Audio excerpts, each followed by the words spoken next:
Hi, good day, everyone. I am Diana Prasad, and today I'll be presenting on neurosurgery for the pediatric surgeon. So this is our agenda. Today will be part one. So we will cover anatomy, congenital anomalies, and tumors. And for part two, we have infection and trauma. So firstly, a quick overview on the anatomy. So these are things that we should know. So just a brief summary. So these are the layers of the scalp, and some of us would know the mnemonic SCALP or scalp, which stands for skin, connective tissue, epicranial aponeurosis, loose areolar connective tissue, and periosteum.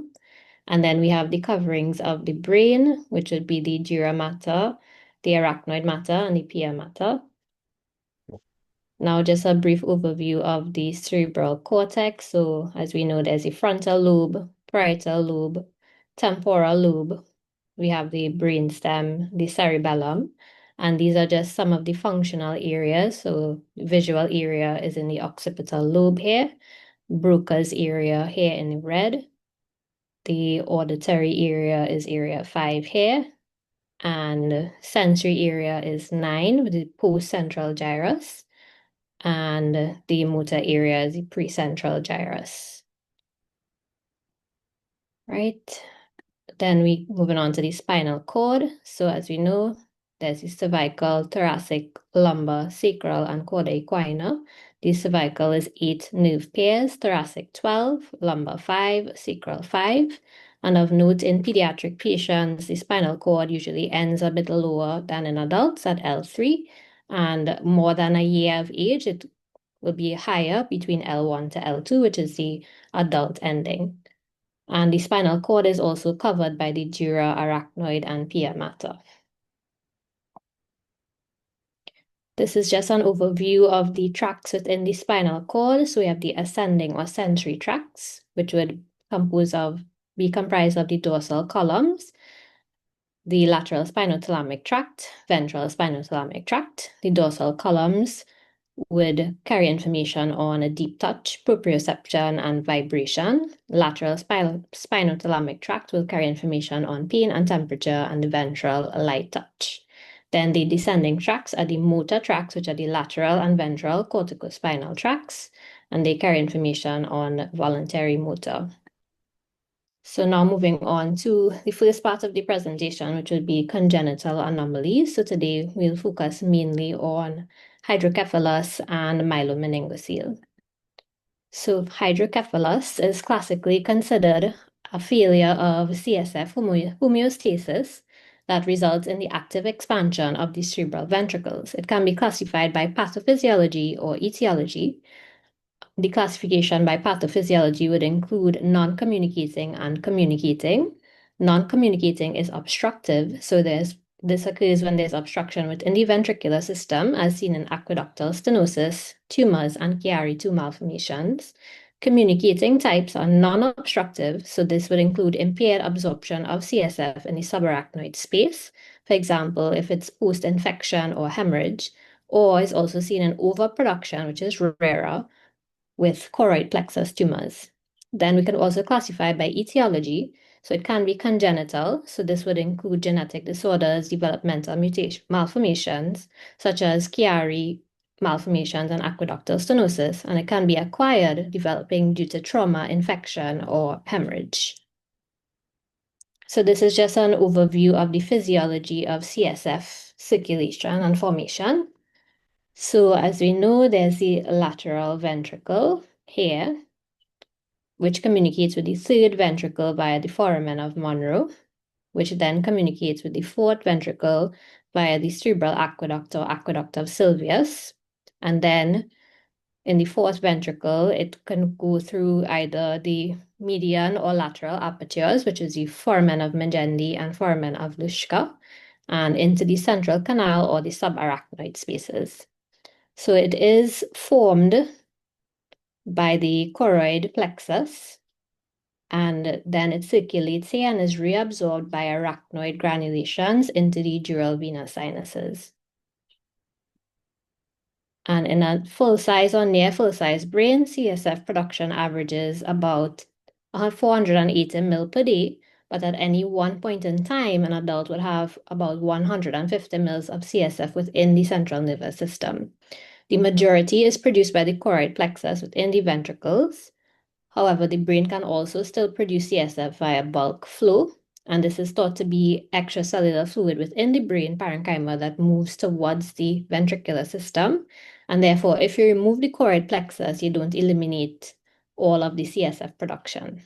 The absorption of it is pressure dependent as the CSF crosses from the subarachnoid space into the venous system by the arachnoid granulations. An obstruction within the system, the outlets, or the cisterns or failure of absorption at normal pressures would lead to ventricular distension in large subarachnoid spaces and raised ICP. So how does it present? It can present antenatally in infants or in children. So antenatally, it is usually seen as ventriculomegaly on fetal ultrasound. And if you see this on fetal ultrasound, then we do a more advanced ultrasound or fetal MRI, and this can detect whether it is aqueductal stenosis or myelomeningocele related. We can also do torch screening to see if it is related to infection and amniocentesis to see if there is any genetic cause. This is how it would look on fetal ultrasound, the ventriculomegaly. So what are some of the genetic syndromes and mutations? Some of the examples would include Cruzon, achondroplasia, tuberous sclerosis, and some of the mutations would be the L1-CAM mutation and mutations in OTUD5. And how do they present differently in infants? So in infants, they would present with signs and symptoms of increased intracranial pressure, which would include irritability, vomiting, poor feeding, headache, loss of developmental milestones, impaired academic performance, and clumsiness. And of note, hydrocephalus is rarely a cause of seizures.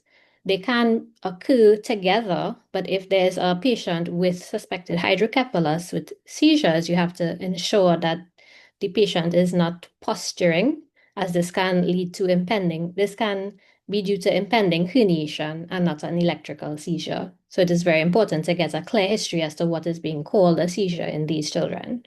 Some of these signs would include a bulging fontanelle, splayed sutures, upgaze paresis, which we'll talk about in more detail in a little bit, papilledema, bradycardia, apnea, and the Cushing's triad of bradycardia, hypertension, and irregular respirations. In the neonatal setting, occipitofrontal circumference is important as a growth greater than 1 centimeter per week can serve as a possible indication of a raised ICP. So we can plot these on a growth chart and correct for prematurity.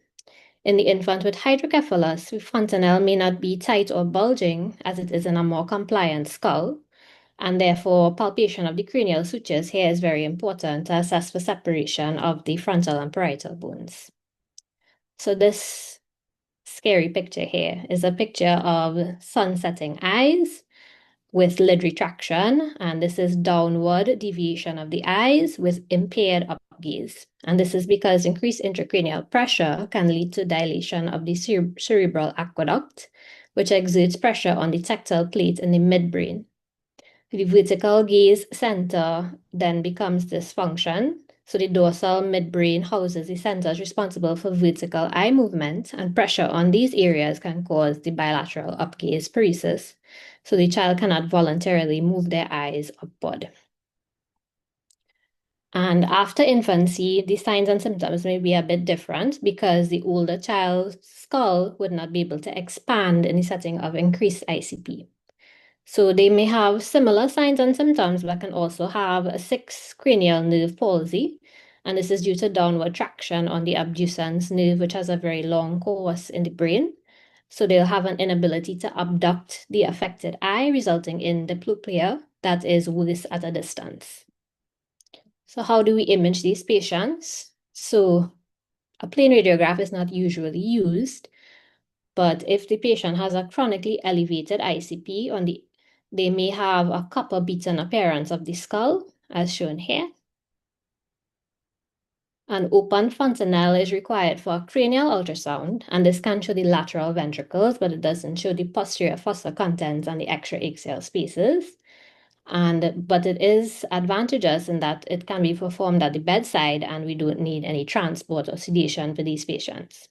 A cranial CT would give more information, good visualization of all the ventricles, extra-axial spaces, and the skull anatomy, and it rarely requires sedation because it is fast. However, it does require radiation exposure. And this is a picture of what the CT would look like with dilated ventricles. The MRI would provide much more exquisite detail of the brain anatomy, but shows the skull anatomy and shunt components less well than a CT. MRI sequences that only take a few minutes have been developed to assess the ventricular anatomy in the setting of unknown hydrocephalus to avoid or minimize sedation, but there remains a higher likelihood of the need for sedation and reduced patient access when they are within the magnet compared with CT. And this is a picture of the MRI with dilated ventricles. So how do we manage these patients? So to standardize the approach, the Hydrocephalus Clinical Research Network developed a consensus guideline to treat infants who are less than 24 months corrected age. So to meet the threshold, there needs to be clear evidence of ventriculomegaly. And what we use is a validated linear ratio, which measures the fronto-occipital horn, and a ratio of more than 0.45 means that they may meet the criteria for management, for surgical management. So we need this plus one of the following: a head circumference more than the 98th percentile for the corrected age, bulging fontanelles, splayed sutures, upward gaze paresis, papilledema, vomiting or irritability without any other attributable cause, and bradycardia or apnea with no other attributable cause. So what are the management options? So we can either divert the CSF temporarily or permanently. The temporary CSF diversion options would include external ventricular drain or EVD, ventriculo-subgaleal shunt, and ventricular access devices with serial CSF removal. Permanent options would include CSF shunting, which we are familiar with, and endoscopic third ventriculostomy with or without choroid plexus cauterization. So some of the indications for temporary diversion would include a premature child while they are maturing for definitive treatment. If a patient requires treatment for infection before permanent shunt placement, if a patient requires ICP monitoring to decide candidacy for surgical intervention, in selected patients while they undergo imaging and treatment for a newly diagnosed brain tumor, and during the initial medical treatment for TB meningitis. So this is Cocker's point, which is a common entry point to the lateral ventricle, and it is through the frontal bone for the intraventricular catheter to drain CSF, usually from the anterior horn of the lateral ventricle. And it is located 2.5 centimeters lateral to the midline, as you can see here, and 11 centimeters posterior to the nasion or 10 centimeters posterior to the glabella. So it is here and here. So this is what the point looks like on the patient. And this is a picture of the EVD. So it drains the lateral ventricle. It is connected to a pressure transducer, manometer, and drainage bag. It is usually zeroed at the tragus, and it can drain via gradient. So if we set the EVD at a lower pressure, it will drain more CSF. And if we set it at a higher pressure, it will drain less CSF. This is a picture showing the ventriculo-subgaleal shunt, and basically it allows for CSF accumulation in this layer above the periosteum. And this is a picture showing the ventricular access device. So you do serial taps of the CSF via this port. So for infants and children with acute symptomatic hydrocephalus who require temporary diversion, an EVD can be placed and monitored in an acute hospital setting. Some patients who need temporary diversion, such as those with a traumatic CSF leak, can use a lumbar intrathecal catheter for temporary CSF diversion. And the preterm neonates can receive temporary CSF diversion with the ventriculo-subgaleal shunt or ventricular access device. And this allows them to mature before undergoing permanent CSF diversion. This can provide an effective and safe diversion in neonates for a few months and can reduce the number of shunt revisions over a lifetime. Although they are susceptible to infection, the associated infection rates are often much lower than for EVD in this population. Moving on to the permanent CSF diversion. So the choice of intervention for permanent CSF diversion is influenced by age, etiology, and availability of pediatric neurosurgical care. VP shunts, which we are more aware of, remain the mainstay of CSF diversion in regions with access to neurosurgical care. If the peritoneal cavity is not a viable option, other distal sites for CSF drainage would include the pleural cavity, the right atrium, the gallbladder, and the iliac crest. The expertise of a pediatric general surgeon may be necessary or preferred for access to some of these seminal locations for the shunt catheter. Most commonly, a VP shunt is comprised of a ventricular catheter, as you can see here, a fixed pressure or programmable valve under the scalp, and a distal tubing into the peritoneal cavity. Although most neurosurgeons place the peritoneal end without general surgical assistance by open, percutaneous, or even laparoscopic techniques, general surgical expertise may be requested for peritoneal access or assistance in certain situations, which would include extreme obesity, revision surgery in which discerning bowel from thickened and scarred peritoneum is difficult, intraperitoneal adhesions that prevent adequate space for distal catheter placement, suspected bowel injury, and removal of intraperitoneal catheters that are either fractured or free-floating or intensely scarred to intraperitoneal structures, often in the setting of infection. Migration of distal catheters through the bowel wall has almost disappeared as a complication since abandoning the use of catheters reinforced with a spiral wire that made them stiff. So there are many complications associated with VP shunts, including infection. So in high-income countries, shunt infection rates would be about 3 to 11%, and rates are often higher in low and middle-income countries. Infections are rarely treated with only antibiotics and usually require removal of the shunt, external drainage, and shunt replacement.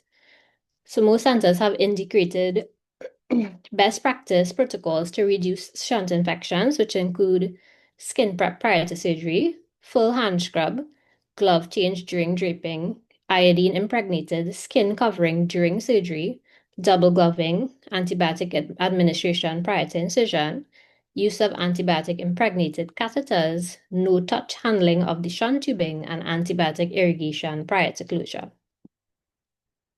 Infants, particularly those less than 6 months, are more prone to shunt malfunction. The higher rate may be due to immaturity of the ependymal motile cilia and brain lymphatic system prior to 6 months of age, and exuberant neuroglial tissue generation in the very young. Congenital cardiac comorbidities are also associated with shunt malfunction.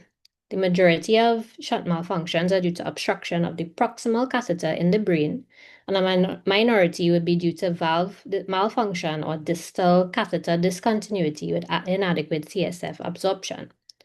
Proximal catheter obstruction is associated with a more abrupt presentation and rapid deterioration, and distal CSF accumulation from inadequate absorption usually has a longer, more subtle presentation. Shunts can also cause overdrainage of CSF due to siphoning effects that are exacerbated when patients in the upright position. In children treated as infants, overdrainage symptoms can include headaches, nausea, vomiting, blurred vision, and dizziness.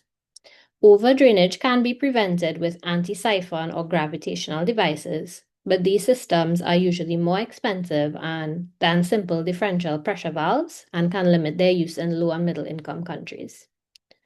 Then the other option is endoscopic third ventriculostomy or ETV. And this capitalizes on advances in optics and miniaturization of endoscopes, and it allows safe fenestration of the floor of the third ventricle and consequent CSF diversion from the third ventricle straight into the basal cisterns. So it would bypass any obstruction before this, sorry, after the third ventricle.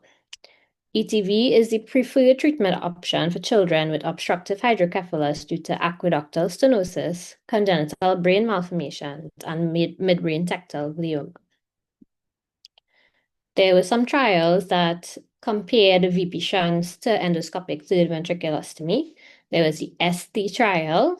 It was prospective RCT in infants less than 12 months.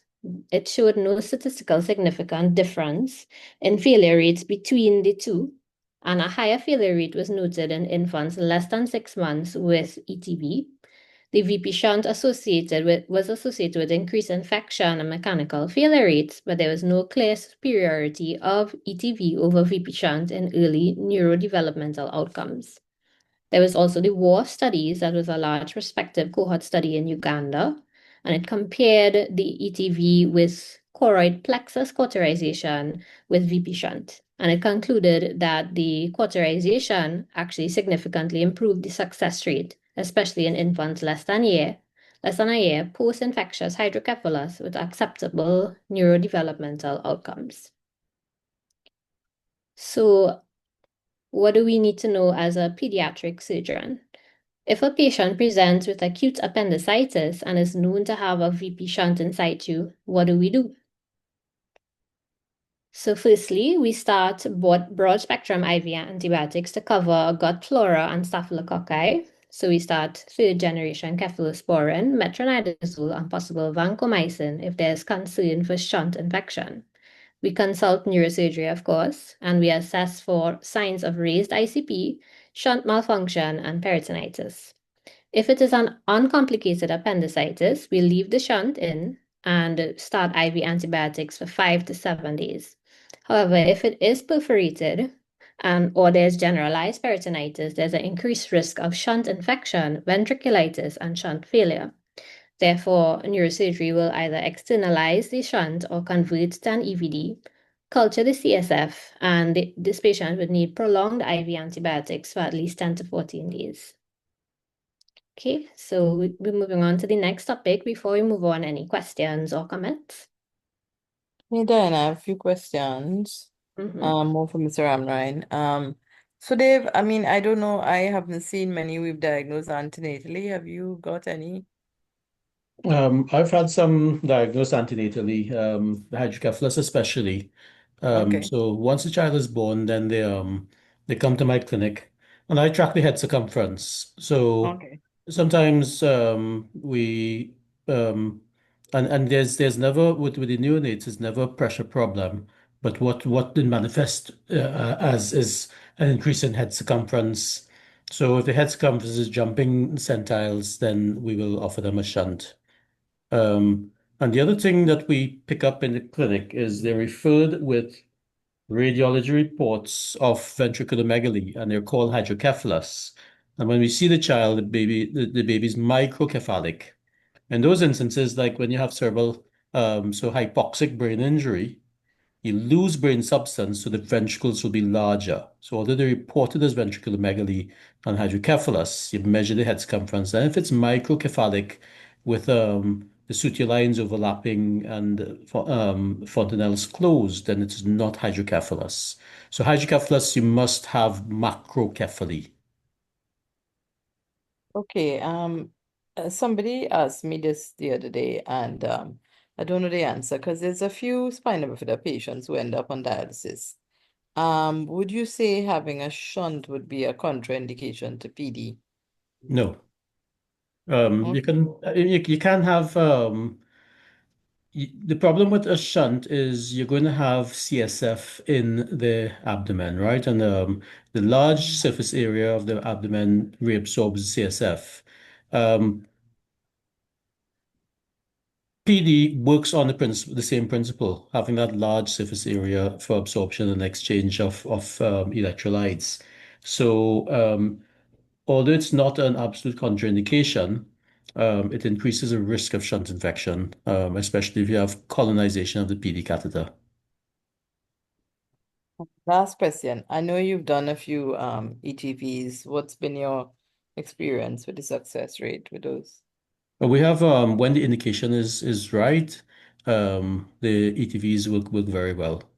Um, but again, there's that age group, especially like Diana pointed out, the less than 6 months old, where ETV failure rate is quite high. Thank you. Anybody else have any questions for Diana? I mean, I think this is an important topic because a lot of our patients will have, you know, may have shunts or may have things that, would involve the neurosurgeon. And we've had to put a few that into the abdomen and came out through the PPV a few times. So, Yes, yes, and we had, I've had shunts where it's perforated through the bowel, and when you see the shunt yeah, we catheter had one coming out the coming out bum. the rectum, I think, at one point, didn't we? Yeah. Yes, yes. Okay, so hydrocephalus, that was very well done, Diana. So you want to carry on to the neural tube defects? Okay, so moving on to neural tube defects. So it comprises a wide range, which would include the anencephaly, encephalocele, spina bifida occulta, closed spinal dystrophism, and myelomeningocele. Today we'll focus mainly on myelomeningocele, but we'll touch a bit on encephalocele and closed spinal dystrophism in a bit. So we'll go back to some embryology. So in the formation of the spinal cord, we have primary and secondary neurulation. So in primary neurulation, which occurs in days 22 to 26, there's formation of a neural groove with bending of the neural plate, convergence of the neural folds and start of fusion, and then the primary neural tube closure is complete. Failure of the neural groove to close in the low spinal region in the 4th week after fertilization can lead to a myelomeningocele, as we see here. And see it's open here. Then there's secondary neurulation, which would include condensation of the caudal eminence, followed by formation of a lumen or canalization, and this is completed with regression of the tail. And failure of secondary neural tube to separate from the non-neural tissues, called tethering, can lead to closed spinal dystrophism, in this case with a massive lipoma. The causes of a myelomeningocele are poorly understood, but folic acid in the diet of the mother prior to conception reduces their incidence. Genetic and teratogenic influences also likely play a role, and it is polygenic, involving variants in folate metabolism genes like MTHFR and genes in the planar cell polarity pathway, including VANGL1-2. Maternal risk factors also include maternal diabetes, obesity, hyperthermia, and teratogenic drugs such as valproate, carbamazepine, methotrexate, and trimethoprim. The primary disorder in the pathogenesis of myelomeningocele is a failure of the neural tube closure in the embryonic spinal region, leading to prolonged exposure of the open neural tube to amniotic fluid. So initially, the neuroepithelium would undergo fairly normal neuronal differentiation, including development of spinal, motor, and sensory functions even below the lesion level. However, as gestation advances, the exposed spinal cord becomes hemorrhagic, neurons die, and this is due to the toxic effects of amniotic fluid. Axonal connections are interrupted and function is lost. Hence, neurological disability in myelomeningocele is often considered a two-hit process. First, you have a failed neural tube closure, and then there's neurodegeneration due to the exposure to amniotic fluid. And then this has encouraged attempts to cover the spina bifida lesion during fetal development to arrest or prevent neurodegeneration. How do we diagnose this? So AFP measurements were done historically on amniotic fluid samples in high-risk cases, but there's a 1% chance of miscarriage following amniocentesis, so it limits its more general application. There's also elevated AFP concentrations in maternal serum samples. However, with the increasing use of second trimester anomaly scan, biochemical screening is usually not as commonly done, as ultrasound offers greater sensitivity and specificity. The main indication for biochemical screening now is maternal obesity, as it impairs detailed ultrasound examination of the fetal anatomy. Today, the fetal spine can be examined by ultrasound in the sagittal, axial, and coronal planes from the late first trimester onwards, providing the primary and most accurate mode of prenatal diagnosis. So we do a detailed systematic examination in all three planes along the entire length of spine from the cervical to the sacral region, and this degree of careful examination can detect the majority of cases. Neural tissue within the sac is often seen, although ultrasound cannot reliably exclude it. And several cranial features associated with spina bifida, including a small BPD for gestational age and varying degrees of ventriculomegaly, can occur in almost all fetuses by the third trimester, but is present in up to 70% of cases by the second trimester. The UK National Ultrasound Screening Programme said that the minimum standard for the detection of this anomaly following routine second trimester anomaly screening is 90%. So this is a picture of a normal spine, and this is what it looks like when a myelomeningocele is present. Again, here another view, normal, and here's the myelomeningocele. And then this is the skull. So E here shows a normal skull. And then F is the scalloping of the frontal bones here. And G is normal as well. And H, there's the arrow shows a convexity in the cerebellum. So how did these patients, what are the features of the myelomeningocele? So usually the size of the defect would dictate the level of neurologic function, with the exception of cervical myelomeningoceles. So a baby with an upper lumbar myelomeningocele at approximately L2 can be expected to have hip flexor function, but impaired bowel and bladder function, as this comes from S2 to S4, and no knee extension, which is L3 to L4, or motion at the ankle or toes, which is L5 to S2. Escape of CSF into the spinal defect facilitates mechanical shifts moving upward, causing the posterior fossa structures such as the brainstem and cerebellum to descend into the cervical canal, and this is called Chiari type 2 malformations. Lower cranial nerve dysfunction can also be life-threatening in these children, especially early on, and may result from brainstem maldevelopment or compression of the medulla caused by hydrocephalus transmitting increased pressure into Chiari 2 anomaly.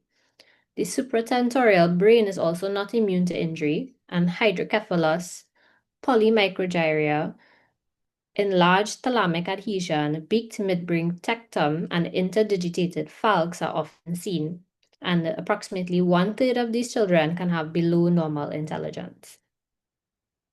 How do we manage? When the patient is born, the defect should be kept covered with a sterile, moist dressing.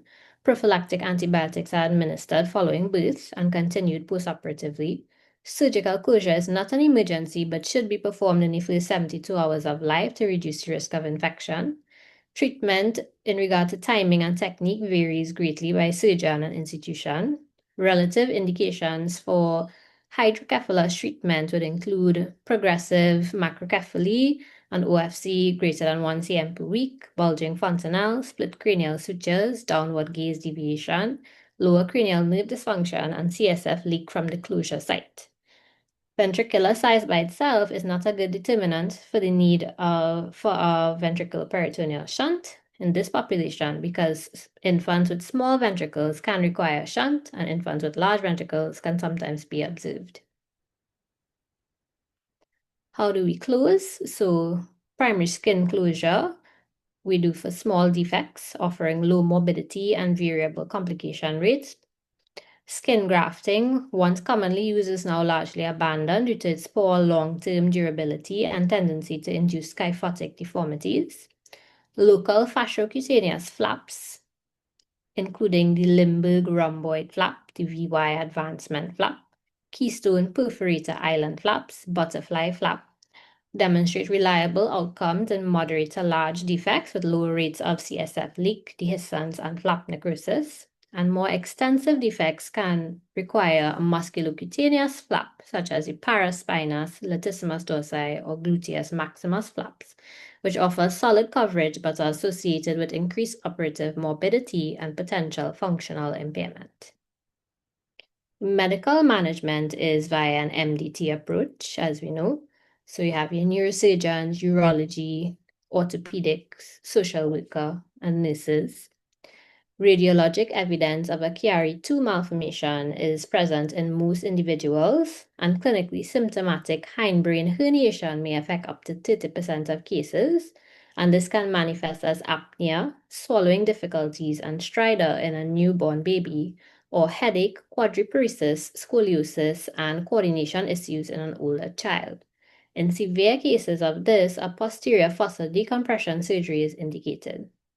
Orthopedic deformities are usually treated shortly after birth, and we'll talk a little bit more in detail about urological and bowel management.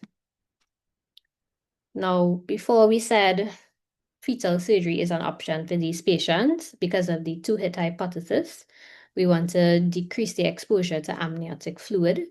So the intraoperative and post-operative management algorithm for fetal myelomeningocele surgery involves a maternal laparotomy followed by a hysterotomy using uterine stapling devices, after which the fetus is positioned with the spinal lesion visible through the wound. The fetal heart is monitored by intraop echo, and the cystic membrane of the myelomeningocele is excised and attachment of the meninges to the skin and soft tissues are freed. If possible, the native dura is closed over the neural placode as a first layer, followed by creation and midline closure of paraspinal myofascial flaps. Skin flaps are widely mobilized and closed to complete the repair, although when skin cannot be closed primarily, we can use an acellular human dermis graft to complete the closure.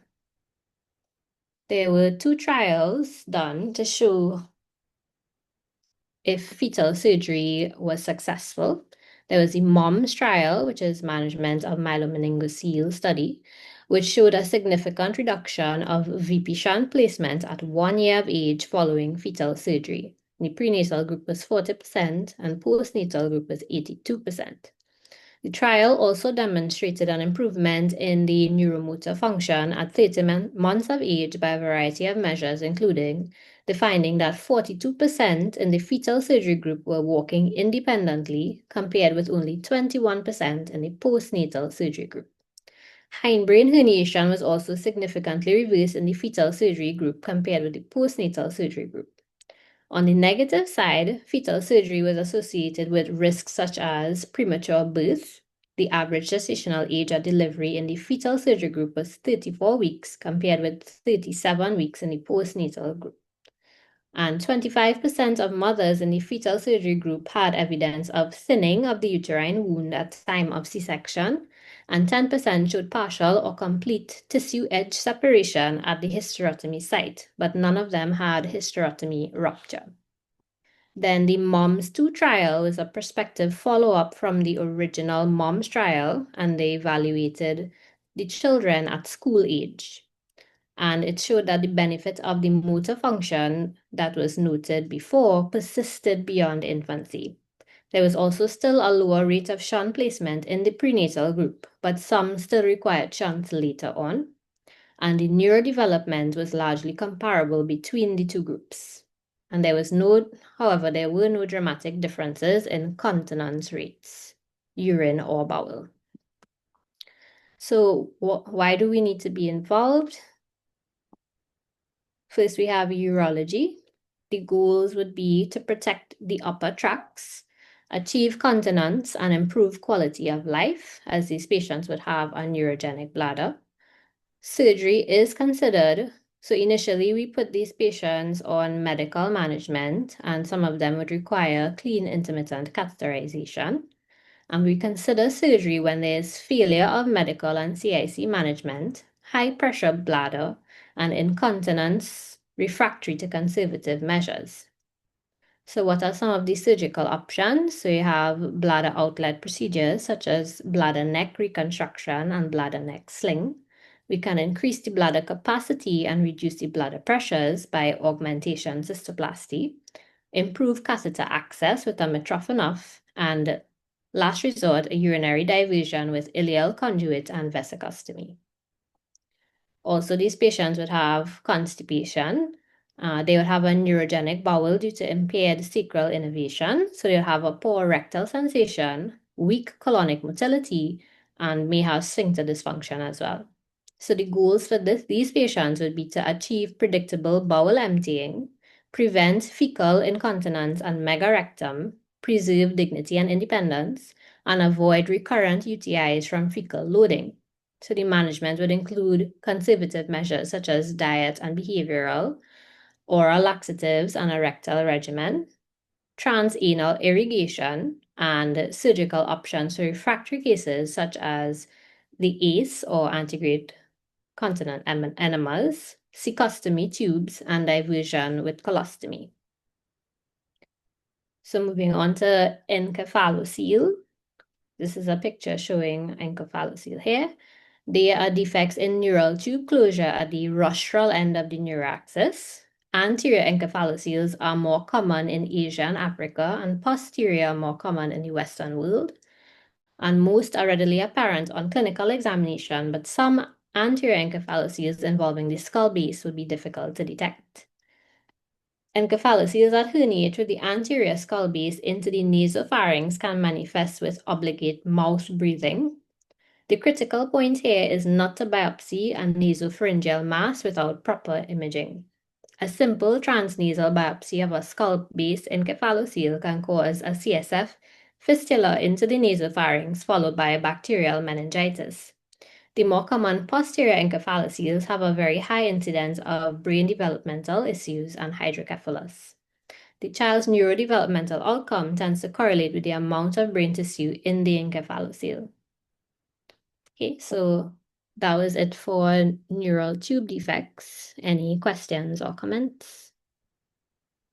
Hey, Diana, before I ask you to tell them a bit about your spinal bifida study, because I think it's important, talk about long-term outcome.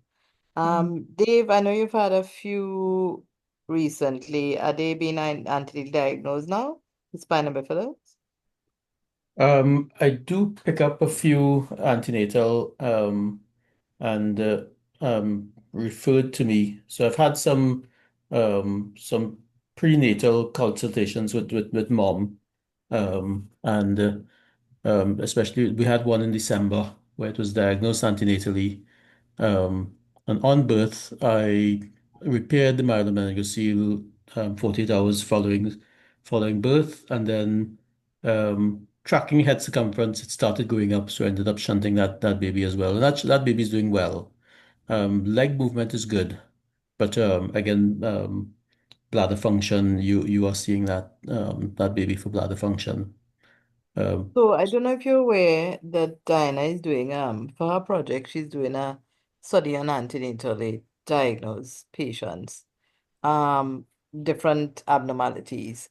yeah. But also part of her study, she's going to look at compliance with second trimester screening.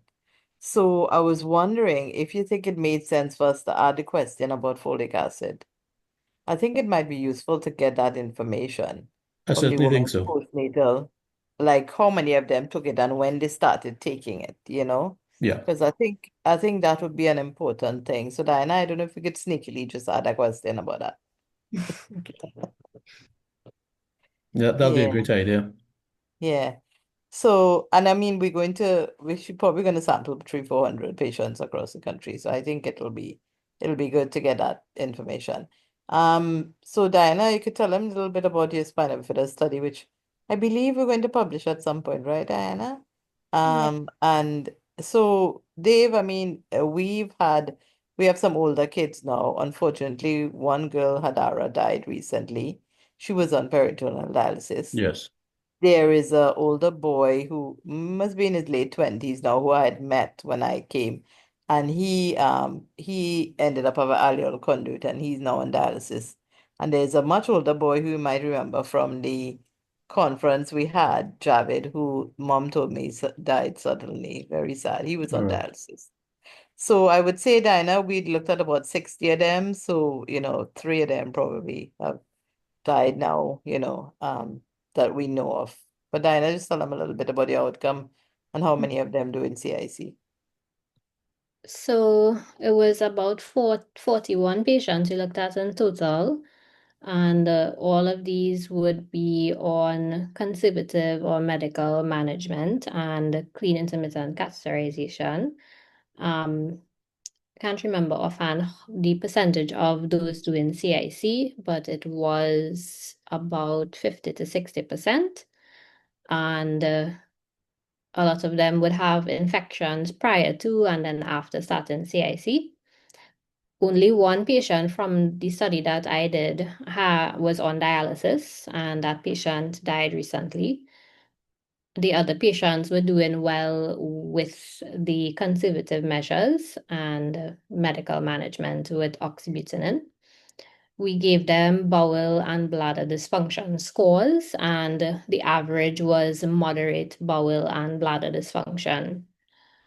So it wasn't, I would say our cohort wasn't too bad in terms of just having medical management and CIC without doing surgeries for these patients. But we'll follow them up as they get older and see. Thanks, Diana. Anybody have any other questions?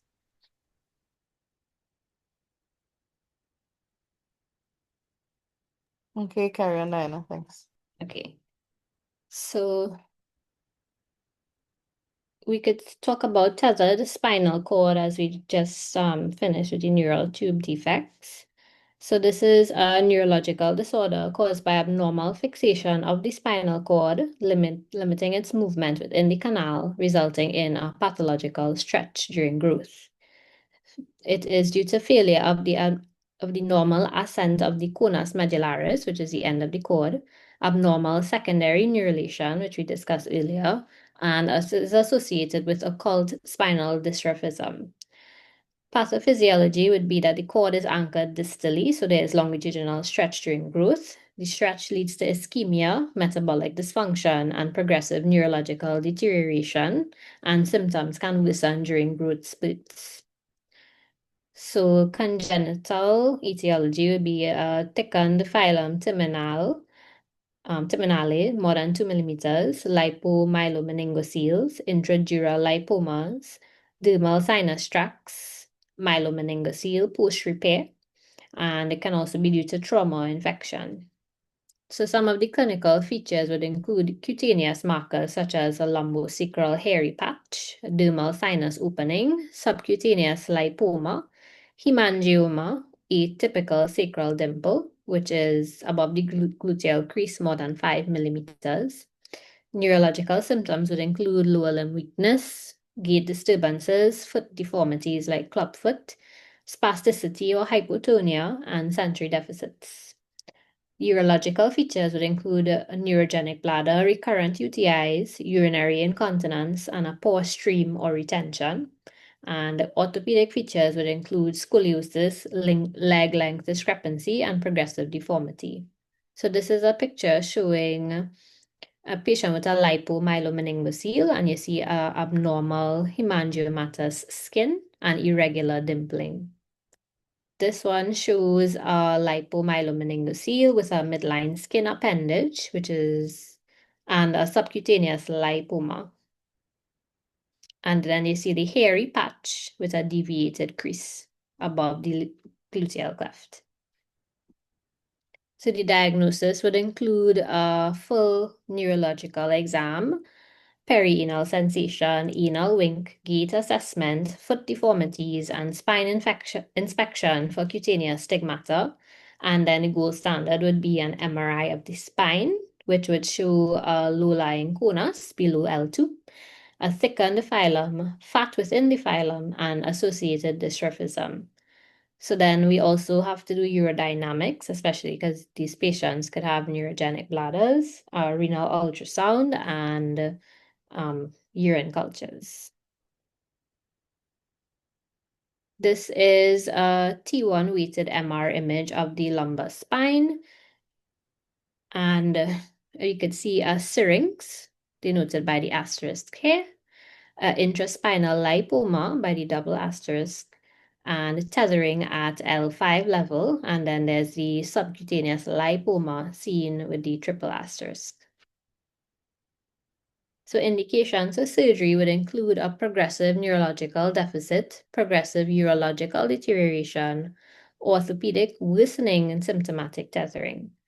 Controversial would be an asymptomatic tethered cord. Most pediatric neurosurgeons would recommend prophylactic detethering in a radiologically proven tethered spinal cord, especially in infants. So the management would include laminectomy or laminotomy, microsurgical detethering, division of the thickened phylum, release of a lipoma if present, preservation of the neural elements, and a watertight dural closure. And you can use intraoperative neuromonitoring. Complications would include CSF leak, wound infection, retethering in 10 to 20%, neurological worsening, which is rare, and bladder dysfunction persistence. Okay, so moving back on to craniosynostosis, we'll just talk about briefly. So these are skull-shaped abnormalities or perceived abnormalities in the neonate or infant, and is one of the most common reasons for pediatric neurosurgical consultation. In the setting of multiple fused sutures, then you can get life-threatening increased ICP. Then there would be an urgency for treatment. But early diagnosis is still important because treatment options diminish with age. Beyond a certain age, the quality of outcome diminishes depending on the type of craniosynostosis.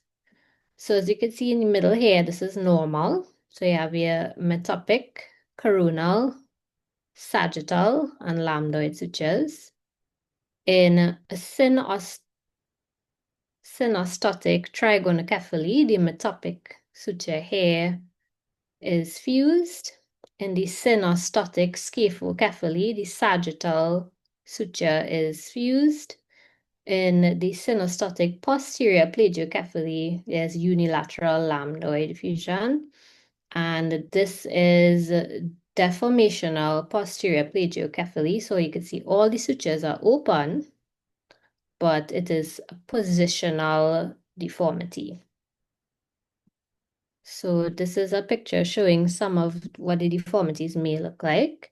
So the sagittal synostosis, as we could see in C and D, they would have a long, narrow head.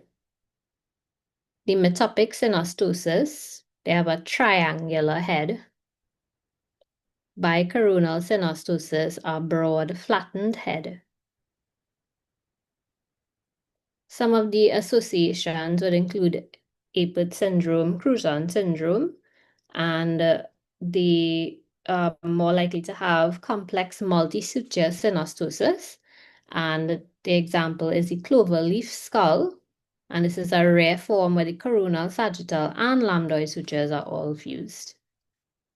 So most head-shape problems will fix themselves within the first few weeks after birth, and this is because it's due to positional molding. As you can see here, all these sutures are open. And the fix is usually rapid brain growth or frequent repositioning of the baby. Repositioning involves moving the baby onto the stomach to make sure they are not sleeping or lying on one side of the head for too long. And molding helmets can be used for newborns who are not showing improvement in head shape with repositioning techniques.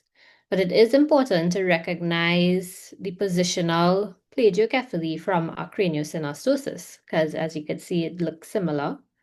because this would need a surgery to correct the problem and this wouldn't.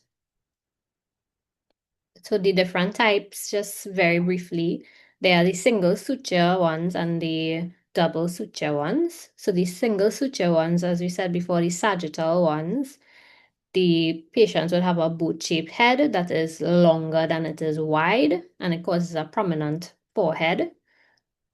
And the unilateral coronal synostosis, the one side of the coronal suture fuses and the head shape is uneven and the forehead looks flat. The lambdoid or posterior plagiocephaly synostosis is a rare type when part of the lambdoid suture fuses, and since it is at the back of the head, the back of the skull will look flat and one ear will look higher than the other, as you can see in this picture here. Then the metopic, which is very uncommon, less than 10% of cases. This happens when the metopic suture fuses and it is at the front of the skull. So it causes a triangle-shaped head. And the child will have a narrow forehead and eyes that are close together. Then the double suture ones would be the bicoronal, bilambdoid, or sagittal plus metopic. The bicoronal is when both sides of the coronal sutures fuse, so it causes a short, wide skull and vertical growth in the skull. And it is often diagnosed in children with Apert syndrome and Crouzon syndrome. Bilambdoid, both sides of the lambdoid suture fuse and the skull looks wider than normal.